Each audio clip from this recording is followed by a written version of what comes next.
कहानी की शुरुआत में हमें एक छोटे शहर को दिखाया जाता है जिसका नाम है नाजरत। और एक गरीब लड़की खाना खाने से पहले ईश्वर से प्रार्थना करती है, लेकिन एक चूहा उसका पूरा प्लेट ही गायब करने की कोशिश करता है। लड़की का नाम है मैरी। मैरी उसे खाना चुराते देख लेती है तो चूहा डर से छिपने लगता है। मैरी गरीब घर से तो थी, लेकिन उसका दिल काफी बड़ा था मेरी तरह, और उस चूहे को थोड़ा सा टुकड़ा दे देती है। और तभी एक खूबसूरत तेज की रोशनी होती है, और वो रोशनी मैरी से कहती है, बहुत जल्द ही तुम्हारे घर में एक बुद्धिमान बच्चा जन्म लेगा, जो आने वाले समय में यहाँ का राजा बनेगा, जिसका नाम होगा मिसाया, और तुम्हें उसकी हर हालत में रक्षा करनी होगी। मैरी समझ जाती है कि ये रोशनी ईश्वर ने भेजी होगी, और रोशनी उड़ते हुए आसमान में जाती है और एक तारे में बदल जाती है, और वो तारा बाकी तारों से तेज चमकता है। और मैरी ने जिस चूहे को खाना दिया था वो सारी बात सुन लेता है, और जाकर बाकी जानवरों को इस रोशनी के बारे में बताता है। वो सभी जानवर पहली बार उस तेज चमकते तारे को देखकर हैरान होते हैं, और उस चमकते तारे को एक गधा देखता है जिसका नाम है बो, जो अपने पिता के साथ बहुत मेहनत का काम करता था। वो अपने पिता से कहता है, ये चमकता तारा मेरा किस्मत चमकाएगा, क्योंकि बो का एक ही सपना रहा है, शाही सवारी का हिस्सा बनने का। लेकिन उसके पिता कहते हैं, तुम्हें इतना बड़ा सपना नहीं देखना चाहिए और अपने काम पर ध्यान दो। और तभी एक पक्षी आता है जिसका नाम है देव।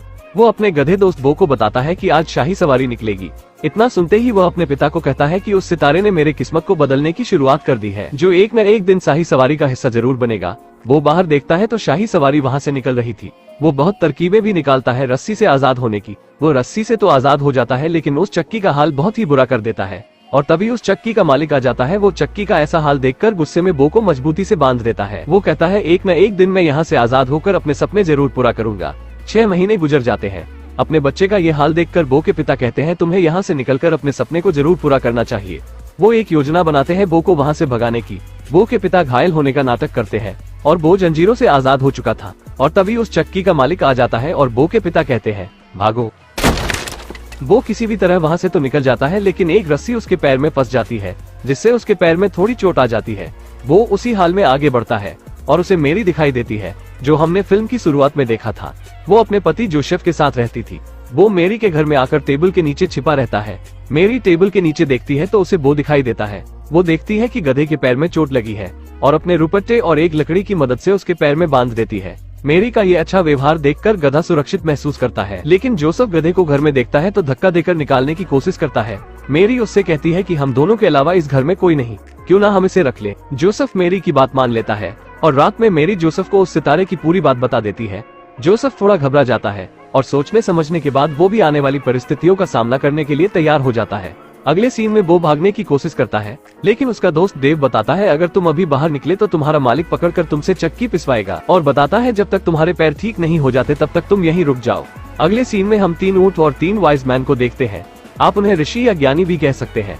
वो तीनों ज्ञानी और तीनों ऊंट काफी उत्साहित होते हैं उस मैजिकल बच्चे से मिलने और उन्हें उपहार देने के लिए। जब वो लोग राजा के महल पहुंचकर ये संदेश देते हैं तो राजा को लगता है ये सारे उपहार उसके लिए है, लेकिन वो तीनों ज्ञानी उन्हें बताते हैं कि ये सिर्फ मैजिकल बेबी के लिए है, जो आगे चलकर यहाँ का राजा बनेगा, और अभी तक उसका जन्म नहीं हुआ है। राजा इतना सुनते ही उन सभी को गिरफ्तार कर लेता है, और अपने 2 खतरनाक सिपाही और 2 खतरनाक कुत्ते को उस मैजिकल बच्चे को पैदा होने से पहले ही मारने के लिए भेज देता है। फिर हम उसी चूहे को देखते हैं जो फिल्म की शुरुआत में देखा था। वो अपने सभी दोस्तों को उस मैजिकल बेबी के बारे में बताता है, और तभी वहाँ राजा के भेजे गए शिकारी कुत्ते उस चूहे को पकड़कर सारी बात उगलवा लेते हैं कि मैजिकल बेबी कहाँ मिलेगा। पता चलते ही शिकारी कुत्ते मेरी की घर की ओर बढ़ते हैं। मेरी का पति गधे को अपने गाड़ी में बांधने की बात करता है, क्योंकि उन्हें बेथलेहम शहर की ओर जाना है।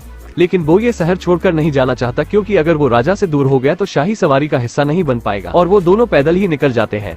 और तभी मेरी के घर राजा के भेजे हुए शिकारी कुत्ते और एक सिपाही पहुंच जाते हैं। वो देव से कहता है, मेरी जान बचाओ, कुछ भी करके उनका ध्यान भटकाओ। कुत्ते बो से मेरी को पूछते हैं, लेकिन वो उन्हें कुछ नहीं बताता। फिर वो बो के पैर पर बंधे रुपट्टे को देखते हैं तो उसका सुगंध लेकर शहर की ओर बढ़ते हैं, और वो ये सब देखकर घबरा जाता है और मेरी को बचाने के लिए निकल जाता है। लेकिन ये उन कुत्तों की चाल होती है, और उस गधे का पीछा करते हैं मेरी तक पहुंचने की। देव बो को बताता है एक शॉर्टकट रास्ते के बारे में, लेकिन वो काफी खतरनाक रास्ता होता है। और वहीं पर बो को एक भेड़ मिलती है जिसका नाम है रुत। वो सारी कहानी रुत को बता देता है। रुत बो को बताती है कि वो भी आने वाले मैजिकल बेबी का बेसब्री से इंतजार कर रही है, और बो के साथ वो भी मेरी को बचाने निकल जाती है। और हम इधर देखते हैं कि तीनों ऊंट राजा के महल में जाकर वो सारी बात सुन लेते हैं कि उस बच्चे तक कैसे पहुंचकर उसे मारना है। राजा उन तीनों ज्ञानी को रिहा कर देता है, ये बताकर कि अपने होने वाले राजा को ढूंढकर ये सारे उपहार दे दो जो तुम लोगों ने इतनी दूर से लाया है। लेकिन वो तीनों ऊंट समझ जाते हैं कि इनके जरिए वो मैजिकल बेबी के पास पहुंच जाएगा और उसे खत्म कर देगा। और दूसरी तरफ वो मेरी को उन शाही शिकारी कुत्तों को अपनी भाषा में बताकर उन्हें चेतावनी देता है। लेकिन उन दोनों को बो की भाषा समझ में नहीं आती। वो पीछे देखता है तो शाही शिकारी कुत्ते उन्हें ढूंढते हुए बाजार में पहुंच चुके हैं और बो मेरी का शॉल मुंह से पकड़कर आगे ले जाता है ताकि उसे छिपा सके। लेकिन वो शिकारी कुत्ते और सिपाही मेरी को देख लेते हैं। वो सिपाही अपने दोनों कुत्तों को एक जगह बांध देता है और मेरी को मारने के लिए आगे बढ़ता है। बो और उसके सभी साथी देखते हैं कि ये खतरनाक सिपाही मेरी पर हमला करने आ रहा है तो देव उसे रोकने के लिए पूरे जोश में जाता है। लेकिन देव आकर रुत से कहता है तुम जाकर उसे रोको। जब रुत उसे रोकने आती है तो बो देखता है कि राजा का सिपाही हथियार लेकर मेरी की ओर बढ़ रहा है। वो जल्दी से जोसेफ के लगाए गए गाड़ी के नीचे से पत्थर को हटा देता है, जिससे उसकी गाड़ी तेजी से ढलान की ओर जाकर दूसरी गाड़ी से टकराती है और बहुत हंगामा होता है, जिससे बाजार तहस नहस हो जाता है। सिपाही जैसे ही मेरी को मारने के लिए आता है तभी एक दुकान उसके ऊपर गिरती है और वो कुएं में जा गिरता है। वो ये देखकर बहुत खुश होता है कि मुसीबत टल गई। वो मेरी को वहाँ से निकालने की कोशिश करता है। मेरी समझ जाती है कि ये सारी गड़बड़ बो की वजह से हुई है और उन्हें बाजार से निकाल दिया जाता है। मेरी का पति जोसेफ इस बात से बहुत गुस्सा होता है कि हमें बेवजह बाजार से निकाल दिया गया इस गधे की वजह से। बो ये सब सुनकर बहुत बुरा महसूस करता है और बो अपने दोस्त देव को लेकर उनसे दूर चला जाता है। मेरी जोसेफ को कहती है तुम्हें ऐसा नहीं करना चाहिए था, क्योंकि मेरी बो को अकेला नहीं छोड़ना चाहती। जो खतरनाक सिपाही कुएं में गिरा था वो बाहर आकर फिर से मेरी का पीछा करता है। बो और देव बहुत आगे आने के बाद देखते हैं कि सामने ही शाही सवारी है और तभी बो के पैर से मेरी का बंधा हुआ रुपट्टा का टुकड़ा उड़ जाता है। वो ये देखता है तो उसे मेरी की फिक्र होने लगती है और देव से कहता है मुझे मेरी के पास जाना होगा उसे बचाने। देव उससे कहता है हम तो मंजिल के करीब है, यही तो हमारा सपना था, और कहता है जहाँ तुम रहोगे वहाँ मैं भी रहूंगा। वो दोनों मेरी को ढूंढने फिर से निकल जाते हैं और दूसरी तरफ मेरी जिस गाड़ी में जा रही थी वो गाड़ी टूट जाती है, जिसकी वजह से जोसेफ को बहुत ज्यादा गुस्सा आता है और वो सारा गुस्सा मेरी पर निकालता है। मेरी को बहुत ही बुरा लगता है और वो अकेले ही आगे जाने लगती है और जोसेफ को भी काफी बुरा लगता है और तभी वो आ जाता है। वो जोसेफ को धक्का देता है कि तुम भी मेरी के साथ जाओ। वो भागते हुए मेरी के पास जाता है और उससे माफी मांगता है और ये भी कहता है कि आने वाली कोई भी मुसीबत हो हम मिलकर उसका सामना करेंगे। उसके बाद मेरी बो पर बैठकर सभी आगे बढ़ते हैं और मेरी को मारने के लिए सिपाही भी। जोसेफ मेरी से कहता है कि हमें यही कहीं रुकना चाहिए ताकि तुम आराम कर सको, लेकिन बो का मालिक उसे देखते ही पकड़ लेता है। उसके दोस्त उसे बचाने की कोशिश करते हैं लेकिन असफल रहते हैं और हम दूसरी तरफ देखते हैं वो तीनों ज्ञानी बच्चे को ढूंढने के लिए उसी शहर में आ चुके थे और बो का पुराना मालिक उसे घसीटते हुए अपने फार्म में लाता है और बांध कर चला जाता है। बो उस चमकते तारे को देखता है और कहता है मुझे मेरी को बचाना होगा, नहीं तो मैजिकल बेबी इस दुनिया में कभी नहीं आ पाएगा। ये बात वहाँ के जानवर सुनते हैं तो बो को बताते हैं इस तेज चमकते सितारे की रोशनी पिछले 9 महीने से इस मैनगर के ऊपर पड़ रही है और हमारी नींद उड़ी हुई है। बो समझ जाता है कि मैजिकल बेबी का जन्म यहीं होगा और उन्हें शाही सिपाही और शिकारियों के बारे में बताता है। वहाँ के जानवर बो को वहाँ से निकालने में मदद करते हैं। बो जैसे ही बाहर आता है तो उसके दोनों दोस्त मिलते हैं। बो को बताते हैं कि वो खतरनाक सिपाही यहाँ तक पहुँच चुके हैं। वो दोनों कहते हैं हमें किसी की मदद लेनी होगी। देव और शीप किसी की मदद लेने के लिए निकल जाते हैं। देव को ज्ञानी के तीनों ऊँट मिलते हैं और शीप अपने प्रजातियों से मदद मांगती है लेकिन कोई उसकी नहीं सुनता और तभी वही रोशनी होती है और उन्हें बताती है कि उस बच्चे को किसी भी हाल में बचाना होगा। सभी उसकी मदद करने के लिए निकल जाते हैं और हम दूसरी तरफ देखते हैं कि मेरी और जोसेफ को अब तक कोई कमरा खाली नहीं मिला है।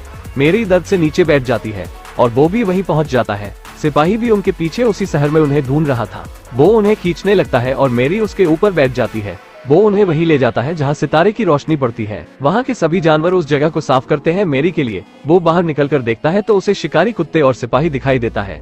वो अकेले ही उनसे मुकाबला करता है। वो दोनों कुत्ते को तो मार देता है लेकिन सिपाही से लड़ नहीं पाता और तभी बहुत सारे शीप उस सिपाही पर हमला करते हैं और तभी वो तीनों ऊँट भी आ जाते हैं। उस सिपाही को ऐसा धक्का देते हैं कि उनकी चैन उसके पीछे अटक जाती है, जिससे वो घसीटते हुए तीनों शिकारी खाई की ओर लटक जाते हैं और वो दोनों शिकारी कुत्ते मदद की भीख मांगते हैं। सिपाही के पैर में कुत्तों की जंजीर फंसी होती है जिससे वजन ज्यादा रहता है। वो उन्हें निकालता है और नीचे की ओर फेंकता है लेकिन वो उन्हें बचा लेता है। सिपाही जब ऊपर आने के लिए तलवार धसाता है तो वो पूरी जगह ही टूट जाती है, जिससे वो नीचे खाई में गिरता है और उससे उसकी मौत हो जाती है। वो और बाकी जानवर उन कुत्तों की मदद करते हैं बचाने की और उन्हें पट्टे से भी आजाद कर देते हैं और उन कुत्तों को समझ आता है कि वो खुद बहुत गलत कर रहे थे। उसके बाद सभी जानवर उस फार्म में जाते हैं। वो देखते हैं कि मैजिकल बेबी ने जन्म ले लिया है और वो दोनों कुत्ते भी उस बच्चे को देखने आते हैं। वो उन्हें मिलवाता है मैजिकल बेबी से और तभी वो तीनों ज्ञानी वहीं पहुंच जाते हैं और उस बच्चे के आगे उसका उपहार रख देते हैं। वो तीनों ज्ञानी बताते हैं कि आने वाले समय में यही बच्चा इस जहां का राजा बनेगा और उसके माता पिता के अलावा सभी उस बच्चे के आगे अपना सर झुकाते हैं क्योंकि यही उनका कल का राजा है। वो वहाँ से जाने लगता है लेकिन मेरी उसे रोक लेती है और साथ रहने को कहती है और यहीं पर यह मूवी खत्म हो जाती है। इस मूवी से हमें यही सीख मिलती है कि सपने से बड़ी चीज किस्मत होती है। सपने हम देखते हैं लेकिन वहाँ तक किस्मत हमें ले जाती है, क्योंकि किस्मत भगवान के बनाए गए रास्ते होते हैं। अगर आपको ये वीडियो अच्छी लगी हो तो लाइक करना मत भूलना, क्योंकि अगले संडे आपको इससे अच्छी वीडियो मिल सकती है। तो उसके लिए सब्सक्राइब कीजिए और नोटिफिकेशन ऑल पर कर लीजिए, ताकि हर आने वाली वीडियो आपको पता चले।